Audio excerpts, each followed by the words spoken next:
नमस्कार दोस्तों, stock market studies में फिर से एक बार आपको बहुत-बहुत स्वागत है। तो आज मैं फिर से आपके सामने कुछ इंपॉर्टेंट कंपनी के अपडेट शेयर करने वाला हूँ, तो इस वीडियो को पूरा लास्ट तक देखना और अभी तक अपने चैनल को सब्सक्राइब नहीं किया तो जरूर कर लेना। सबसे पहले मैं डिस्कशन करूंगा जाइडस लाइफ साइंस लिमिटेड के बारे में। देखिए, जाइडस लाइफ साइंस लिमिटेड लगातार हाई करते चले जा रहे हैं क्योंकि इसका लाइफ टाइम जो हाई है वो करीबन 1250 के आसपास और कंपनी ऑलमोस्ट करंट जो प्राइस है वो 1236 के आसपास। आप जब वीडियो देखेंगे शायद वो चेंज हो सकता है, कोई बात नहीं। कंपनी आज लाइफ टाइम हाई के आसपास चल रहा है। तो कंपनी इतना लंबा जर्नी क्यों किया है और क्या कंपनी के ऊपर सही में अभी वैल्यूएशन ठीक ठाक है, क्या मेरा किस इस कंपनी के ऊपर अभी फिलहाल के लिए एंट्री है, सब कुछ मैं इस वीडियो के अंदर डिस्कशन करूंगा। सबसे पहले देखिए कंपनी का जो वैल्यूएशन है उस हिसाब से बात करो, कंपनी की इंडस्ट्रीज पी रेशियो से कंपनी का पी रेशियो सस्ता है। एक अच्छी बात है क्योंकि इसका पीआर ग्रुप के बारे में बात करूँ तो देखिए इस सेक्टर में टोटल एवरेज जो पी रेशियो निकल कर है 38, कंपनी का पी रेशियो निकल कर है 32, तो सस्ता है। दूसरी बात, कंपनी के जो सेल्स का एवरेज निकल कर है 9.38, कंपनी का खुद के सेल्स का क्वार्टरली एवरेज है 10.44। अभी प्रॉफिट का एवरेज निकल कर है 15 के आसपास, कंपनी का खुद का प्रॉफिट ग्रोथ है 94% के आसपास। और कंपनी के 94 ये भी मैं आपको बता दूं, इस पूरे के पूरे सेक्टर में कंपनी का सबसे ज़्यादा कंपनी का टॉप 10 कंपनीज के ऊपर सबसे ज़्यादा कंपनीज के ऊपर प्रॉफिट ग्रोथ देखने को मिला, वो भी परसेंटेज वाइज। और यही कारण की वजह से कंपनी लगातार भागते चले जा रहे हैं। तो मेनली आपको ये देखना है कि कंपनी के क्वार्टरली रिजल्ट भी किस तरीके से आया। देखिए 9 तारीख को कंपनी का क्वार्टर रिजल्ट आने वाला है और 9 तारीख का रिजल्ट आने के बाद कंपनी के बारे में पता चलेगा एक्चुअली कंपनी किस तरीके से काम कर रहा है। देखिए रिजल्ट आने से पहले कोई भी शेयर अगर भागता हुआ देखने को मिले तो सोचना है उसका रिजल्ट अच्छा आने का चांसेस है। जैसे सेल्स का ग्रोथ 5000 से लेकर 5500 करोड़ तक सेल्स देखने को मिले। अभी देखिए कंपनी एक्सपेंस को मिटाया, उसके बाद नेट प्रॉफिट 358 से लेकर 1200 करोड़ तक देखने को मिला। तो जो नेट प्रॉफिट है वो कुछ इस तरीके से देखने को मिले हैं। तो ओवरऑल कंपनी के 358 से लेकर 1246 करोड़ तक नेट प्रॉफिट देखने को मिला। जो प्रॉफिटेबिलिटी ग्रोथ बहुत शानदार हुआ ईयर ऑफ ईयर बेसिस में एंड क्वार्टर बेसिस में। तो कंपनी के ऊपर जो इन्वेस्टर है वो उसके बारे में बात करूँ तो कंपनी के ऊपर प्रोमोटर से लेकर एफएसडीएस पब्लिक हर किसी के पास आपको इन्वेस्टमेंट देखने को मिल जाएगा और शानदार तरीके से कंपनी के ऊपर इन्वेस्टमेंट भी देखने को आपको मिल जाएगा। तो मुझे लगता है जो सिचुएशन बना है उस बेसिस में कंपनी में आगे बढ़ने का पोटेंशियल है और इसी बेसिस में कंपनी आगे भी बढ़ेंगे क्योंकि कंपनी जिस तरीके से जर्नी कर रहे है उस जर्नी के बेसिस में कंपनी के ऊपर एक लंबा जर्नी और भी करना बाकी है।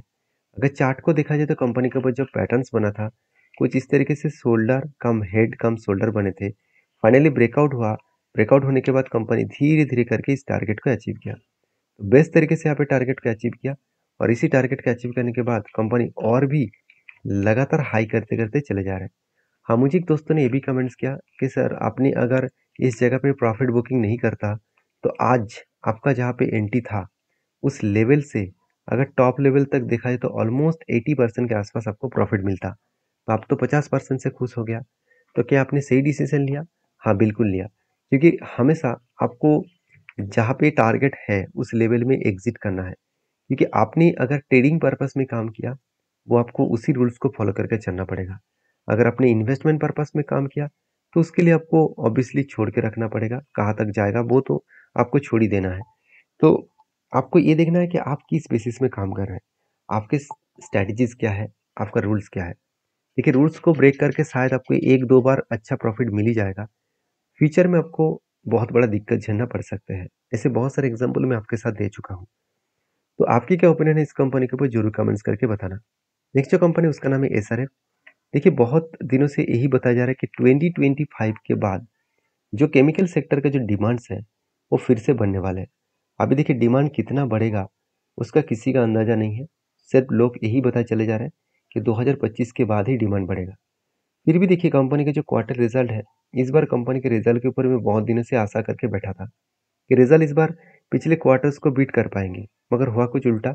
पिछले क्वार्टर्स को कंपनी बीट नहीं कर पाए, पिछले सालों को बीट कर पाया। एक्सपेंस को मिटाने के बाद देखिए नेट प्रॉफिट ना यहाँ पे एक्सपेंस इतना ज़्यादा हो गया जिसके चलते पिछले सालों से भी कंपनी का प्रॉफिट कम हो गया और पिछले क्वार्टर्स से भी कंपनी का प्रॉफिट कम हो गया। तो ये पॉइंट्स आपको जरूर ऑब्जर्व करना होगा कि जो कंपनी एक टाइम 600 करोड़ तक चला गया था, आज वो कंपनी 250 करोड़ में खुश हो रहा है। तो 250 करोड़ ऐसे नहीं बना, क्योंकि केमिकल सेक्टर का डिमांड बहुत कम है, आज भी कम है, और ये भी बताया जा रहा है कि 2025 से पहले इसका डिमांड नहीं बढ़ेगा। और यही एक कारण है, यही एक रीज़न है, जिस रीज़न के बेसिस में कंपनी में आगे बढ़ने के जो पोटेंशियल है, वो थोड़ा-सा रुक चुके हैं। अगर चार्ट को देखा जाए तो आप खुद ही देख सकते हैं, कंपनी के ऊपर एक कप बने, उसके बाद हैंडल बटन बने, उसके बाद धीरे-धीरे करके ऊपर जाने का कोशिश किया था, बिग क्रैश हो गया। उसके देखिए फिर से कंपनी ऊपर तो जा रहा है, मगर यहाँ पे 2 स्ट्रांगली इसका रेजिस्टेंस है। पहले रेजिस्टेंस है ₹2500 के आसपास, सेकंड रेजिस्टेंस बना है ₹2640 के आसपास। इस दोनों रेजिस्टेंस को अगर ब्रेक करे तो एक हायर लेवल तक जाने का वो कोशिश करेंगे। जो रेंज लेकर मैं चल रहा हूँ वो 19 टू 20% के आसपास। तो मुझे लगता है इतना आसानी से वो टारगेट को अचीव नहीं करेंगे, इसमें टाइम लगेगा, क्योंकि जिस तरीके से कंपनी का रिजल्ट में हालत देखने को मिला, उस बेसिस में कंपनी के ऊपर थोड़ा सा प्रेशराइज तो बनेगा। तो इस तरह के ऊपर एक ही बात कहूँगा कि कंपनी के ऊपर एज ए इन्वेस्टर, प्रोमोटर से लेकर एफआईडीएस पब्लिक के पास अच्छा खासा होल्डिंग्स यहाँ पे देखने को मिला, जो होल्डिंग्स कंपनी को आगे बढ़ने के लिए काफ़ी है। तो बाकी इस कंपनी के ऊपर एज ए इन्वेस्टर अच्छा खासा होल्डिंग्स तो कंटिन्यू कर रहा है। तो बाकी इस कंपनी के ऊपर आपके क्या ओपिनियन है, वो मुझे कमेंट्स करके जरूर बताना। तो नेक्स्ट जो कंपनी है उसके बारे में बात करूँ, उसका नाम है सीएट लिमिटेड। देखिए सीएट के बारे में बात करूँ, सबसे पहले सीएट के ऊपर क्वार्टरली रिजल्ट आपको साथ शेयर करूंगा, क्योंकि देखिए सीएट ने इस बार जो पहले जो एस्टिमेट किया था, उस एस्टिमेट के बेसिस में कंपनी का सेल्स ठीक ठाक हुआ, क्योंकि सेल्स का जो डेटा है ईयर ऑफ ईयर बेसिस में and quarter of quarter basis में, दोनों में ही सेल्स अच्छा खासा देखने को मिले।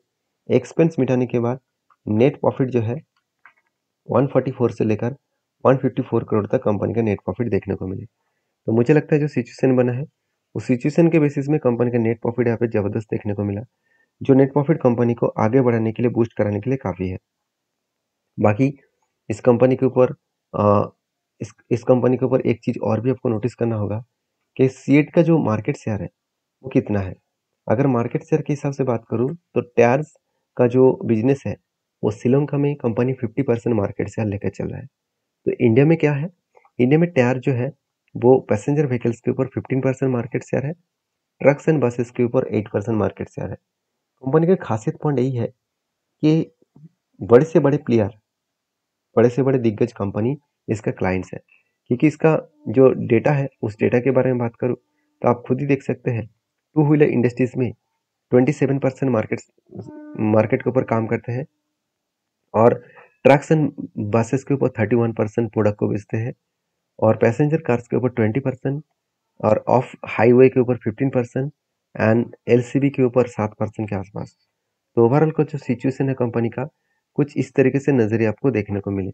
बाकी इस कंपनी के ऊपर सीएट के ऊपर एक ही बात कहूँ कि कंपनी के जो सेक्टर वाइज बात करूँ तो कंपनी का जो पी रेशियो है मुझे एकदम सस्ता में देखने को मिले, और कंपनी के जो मार्केट कैप है वो अभी भी 10,000 करोड़ के आसपास है।